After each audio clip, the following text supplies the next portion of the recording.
So now we're ready to install a corner shelf, and it does make a difference depending on where this rail or gable notch is. It can be on this side or this side of the shelf, depending on how we install it. So this is the correct one for this particular application, and so I'm going to go ahead and install this corner shelf. So when I install, I usually come up over top of the gables and then just come down into position.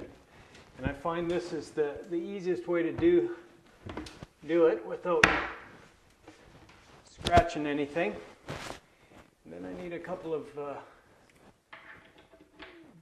dowels here.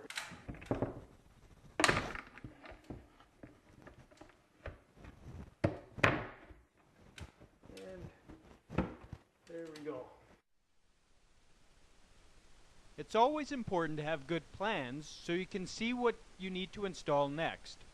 The next section we have is a 24-inch wide shelf, and so you need to measure over 24 inches from the previous gable and put a mark where the next gable is to go.